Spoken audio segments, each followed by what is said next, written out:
அகிலமெங்கும் உள்ள தமிழ் நேயர்கள் அனைவருக்கும் பரம்பரை ஜோதிடர் உங்கள் மனோ பாலாஜியின் அன்பான வணக்கம்.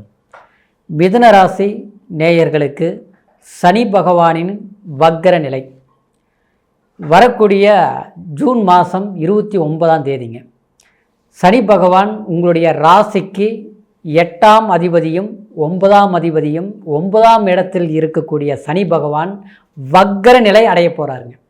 இந்த வக்கர நிலை கிட்டத்தட்ட நவம்பர் மாதம் 15ஆம் தேதி வரைக்குமே வக்கர நிலையில் தான் இருக்க போகிறாருங்க சனி பகவான்.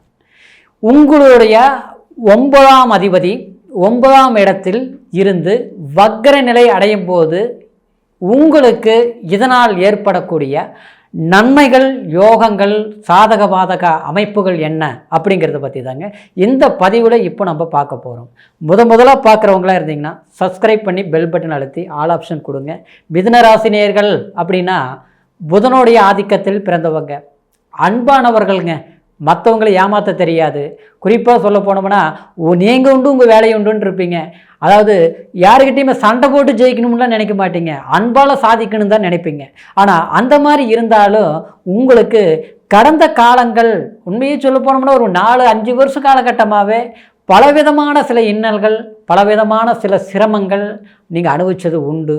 ஆனால் உங்களுக்கு இந்த சனி பகவான் நமக்கு எந்த அளவுக்கு ஒரு சாதகமான யோகங்கள் கொடுக்க போகிறார் அப்படின்னா, சனி பகவான் ஒருத்தருடைய ஜாதகத்திலேங்க அதாவது ஆயுள்காரகன் சொல்லுவோம். அது மட்டும் கிடையாது, ஒரு ஜீவனஸ்தானாதிபதியும் சனி பகவான் தான். ஜீவனம்னு என்னங்க, தொழில். ஒரு தொழில் செய்கிறதுக்கு அந்த தொழிலினால் நமக்கு ஒரு பலம், அதாவது சம்பளம், பணம், தனம் கொடுக்கறதுக்கும் இந்த சனி பகவான் தான் காரகங்க. அப்படி பார்த்துட்டோம்னா உங்களுக்கு 9ஆம் இடத்தில் இருக்கக்கூடிய சனி பகவான் அதாவது உங்களுக்கு பாக்யாதிபதி ஸ்தானத்தில் இருக்கக்கூடிய சனி பகவான் உங்களுக்கு கடந்த காலம் இந்த 1.5 வருஷ காலம் எப்படி இருந்தது அப்படின்னு பார்த்துட்டோம்னா, அதுக்கு முன்னால் பார்த்தோம்னா கண்டகச்சனி, அதுக்கப்புறம் பார்த்தோம்னா உங்களுக்கு அஷ்டமச்சனி, இப்போ பார்த்தோம்னா 9ஆம் இடத்தில் சனி. அப்போது உங்களுக்கு 5-6 வருட காலகட்டமாகவே எப்படி ஓடிட்டு இருக்குது வாழ்க்கை அப்படின்னு பார்த்தா ஏதோ ஒரு எதிர்பார்ப்பில் தான் போயிட்டு இருக்குது. ஏதோ ஒரு இலக்கை நம்ம அடையணும்னு முயற்சிகள் செய்கிறோம், எல்லாமே கிடைக்கிற மாதிரி இருக்குது, எல்லாமே நெருங்கி வருது. ஆனால் நம்ம விரும்பி போகும்போது அது விலகி போகுதுங்கிற ஒரு நிலை தான் உங்களுக்கு இருக்குது. குறிப்பாக சொல்ல போனோம்னா அதாவது அறிவுக்கும் காரகன் உங்களுடைய ராசி தான், அன்புக்கு காரகனும் உங்களுடைய ராசி தான். ஒரு விஷயத்தை நினைச்ச எப்படியாப்பட்ட திறமையினாலும் சாதிக்கக்கூடிய வல்லமை மிதுனராசி நேயர்களுக்கு உண்டு. ஆனால் எல்லா அறிவும் ஆற்றலும் இருந்தும் ஆனால் நமக்கு எதுவுமே சரியான முறையில் இன்னைக்கு உங்களை விட ஒரு படிப்புலையும் சரி, இல்லையோ ஒரு அனுபவமும் சரி, எல்லாமே குறைவாக இருக்கிறவங்க இன்னைக்கு ஒரு நல்ல பொசிஷனில் இருக்கிறாங்க. ஆனால் நம்ம எல்லாம் ஒரு நிலையும் நல்ல திறமை இருந்தும் நம்மளால் கண்டிப்பாக அந்த திறமைக்கு தகுந்த மாதிரி சாதிக்க முடியல. ஏதோ ஒரு தடுமாற்றம், ஏதோ ஒரு நெருக்கடி, சில நேருக்கு பார்த்தோம்னா பண நெருக்கடிகள் அதிகமாக இருக்கும். இதெல்லாமே ஏன் இப்படி வருது? நம்மளை விட தாழ்வான நிலையில் இருக்கக்கூடியவங்களுக்கு கூட ஒரு உயர்வான நிலைக்கு போகிறாங்க. ஆனால் நமக்கு ஒரு நல்ல நிலையில் இருந்து நம்ம ஒரு உயரத்துக்கு போக முடியல, சாதிக்க முடியல, கைக்கு ஏற்றது வாய்க்கு ஏற்றல. இதெல்லாம் ஏன் இப்படி நடக்குது அப்படின்னு பார்த்தா எல்லாமே இந்த சனி பகவானுடைய இந்த கண்டகச்சனி, அடுத்தது பார்த்தோம்னா அஷ்டமச்சனி, அடுத்தது பார்த்தா 9ஆம் இடம் பாக்யாதிபதி ஸ்தானத்தில் இருக்கிறதுனால பூர்வ புண்ணியம், அதாவது நமக்கு கிடைக்கக்கூடிய அந்த பாக்கியம் கிடைக்க மாட்டேங்குது. உங்களுடைய பணம் அடுத்தவங்கிட்ட சிக்கி இருக்கும், வரமாட்டேங்குது. இன்னைக்கு நீங்க உழைச்சு கஷ்டப்பட்டு ஒரு பிசினஸ், ஒரு வேலையை முடிச்சு கொடுத்துருப்பீங்க. ஆனா நீங்க முடிச்சு கொடுத்து ரொம்ப நாள் ஆகி போச்சு, ஆனா அதுக்கு கிடைக்க வேண்டிய பணம் நமக்கு கிடைக்கல. குறிப்பா சொல்ல போனா தகப்பன் வழியில எல்லாமே பகை, தகப்பன் சொத்து பிரச்சனை, ஆக மொத்தத்தில் பிறந்த ஊரே நமக்கு இன்னைக்கு இந்த இடத்துல இருக்கிறத விட நம்ம எங்கே தள்ளி போயிடலாமா அப்படிங்கிற ஒரு நிலை மிதுனராசி நேயர்களுக்கு கண்டிப்பாக ஏற்பட்டது உண்டு.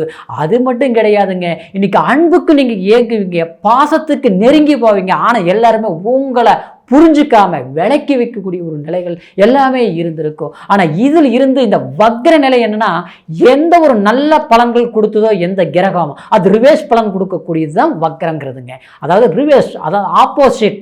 அதாவது இன்னைக்கு உங்களுக்கு 9ஆம் இடத்தில் இருக்கக்கூடிய சனி பகவான் இன்னைக்கு வக்ர நிலை அடையும் போது உங்களுக்கு பாக்கியத்தில் எந்தெந்த நெருக்கடிகள் வந்ததோ, என்ன கஷ்டங்கள் வந்ததோ, எந்த மாதிரி நமக்கு அதை உழைப்புக்கு தகுந்த ஊதியம் இல்லாமல் இருந்ததோ அது எல்லாமே சிறப்பாக கிடைக்கக்கூடிய ஒரு சந்தர்ப்பங்கள் இந்த நவம்பர் மாதம் வரைக்குமே 15ஆம் தேதி வரைக்குமே உங்களுக்கு அமைய போகுதுங்க.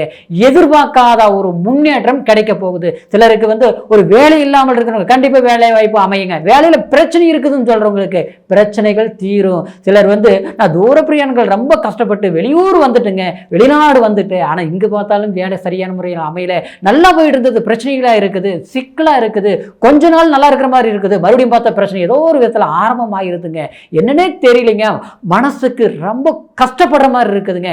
அப்படிங்கிறவங்களுக்கு கண்டிப்பாக இந்த காலகட்டமாகப்பட்டது உங்களுக்கு வேலையிலையும் நல்ல ஒரு நிம்மதி கிடைக்கும். குறிப்பாக சொல்லப்போனால் சிலருக்கு மன அழுத்தம், குடும்பத்தில் பாக்கியம்னு என்னங்க, பாக்கியங்கிறது நமக்கு கிடைக்க வேண்டிய அதிர்ஷ்டம், நமக்கு கிடைக்கக்கூடியது நல்லது அடுத்தவங்களுக்கு போயிட்டு இருக்கோம். ஆனால் அதனால் நாம் வந்து உழைக்கிறது நாம், கஷ்டப்படுறது நாம், பலன் அணிவிக்கிறது மற்றவங்களா இருக்கிறாங்களே அப்படிங்கிற ஒரு நிலை மாறி நம்மளுடைய உழைப்புக்கு தகுந்த ஊதியம், நம்மளுடைய கஷ்டத்துக்கு தகுந்த சுகம், நாம் எதிர்பார்க்கக்கூடிய ஒரு நன்மை கண்டிப்பாக கிடைக்குங்க. சிலருக்கு குடும்பத்தில் ஒரு நன்மைகள் அப்படின்னா ஒரு நல்ல நிகழ்வுகள், ஒரு திருமணம் சார்ந்த விஷயங்கள், குழந்தை பாக்கியம் இல்லாமல் இருக்கிறவங்க குழந்தை பாக்கிய வாய்ப்புகள், அடுத்தது பார்த்தோம்னா பூர்வீக சொத்துனால சில சிக்கல்கள் இருக்குதுங்க, போராட்டமாக இருக்குது, கேஸு வம்பு வழக்கு சிக்கி இருக்குதுங்க, அதெல்லாமே தீருமா, அதுக்கெல்லாம் முதலீடு போட்டு செலவு பண்ணினேன் கிடைக்கல, நான் உழைச்சி கஷ்டப்பட்ட சம்பாரிச்ச பணம் மருத்துவம் பிடியில் நம்பி கொடுத்துட்டேன், இன்னைக்கு பார்த்தோம்னா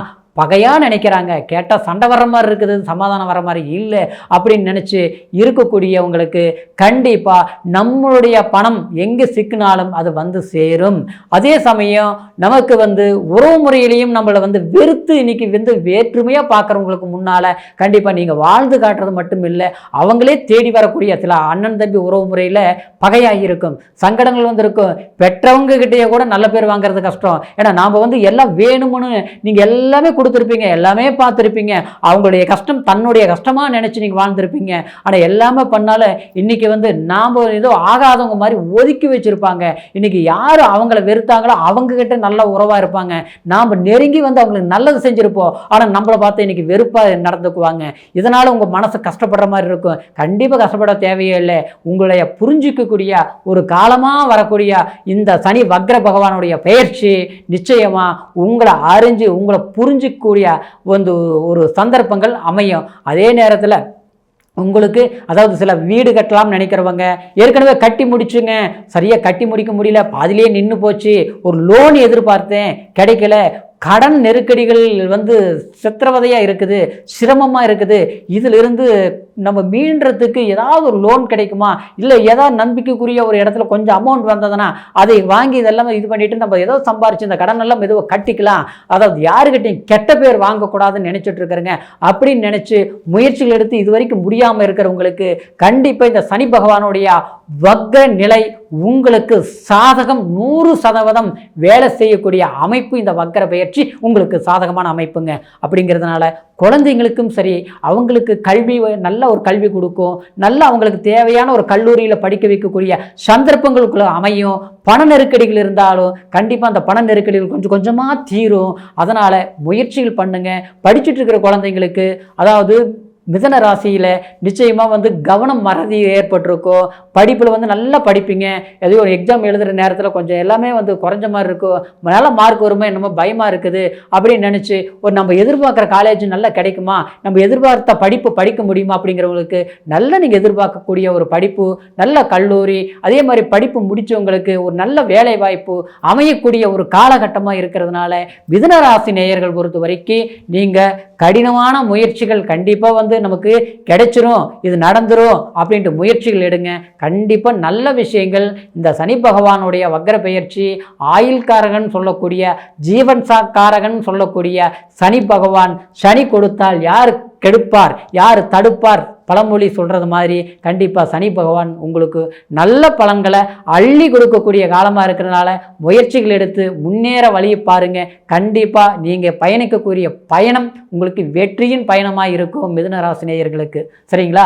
அதே சமயத்தில் இப்போ நான் சொன்னது கோச்சார பலன் உங்களுடைய ராசியை வச்சு, ஏன்னா உங்களுடைய பிறப்பு ஜாதகத்தில் உங்களுடைய லக்னம் என்ன, அதே மாதிரி இந்த சனி பகவான் எந்த வலு நிலையில் உங்களுடைய ஜாதகத்தில் இருக்கிறாரு அப்படிங்கிறது ஒரு முறை உங்களுடைய பிறப்பு ஜனன ஜாதகத்தை பார்த்துக்குங்க. நீங்கள் எங்கிட்ட பார்க்கணும் பார்க்கணும்னு நினைக்கிறீங்கன்னா கீழே இருக்கிற நம்பருக்கு ஃபோன் செய்து உங்களுடைய ஜாதக பலன்களை கேட்டு முழுமையான பலன்கள் தெரிஞ்சுக்கோங்க. இல்லை மற்ற சந்தேகங்கள் இருந்தாலும் ஃபோன் பண்ணி உங்களுடைய விளக்கங்களை கேட்டு தெரிஞ்சு கண்டிப்பாக இந்த காலகட்டத்தில் இருந்து உங்களுடைய மிதுன ராசி நேயர்கள் எல்லாருடைய வாழ்க்கையும் செல்வாக்கும் பெருகி மகிழ்ச்சி தர வேணும் அப்படிங்கிற வாழ்த்துக்களோட மீண்டும் அடுத்த பதிவில் சந்திக்கிற வரைக்கும் நன்றி, வணக்கம்.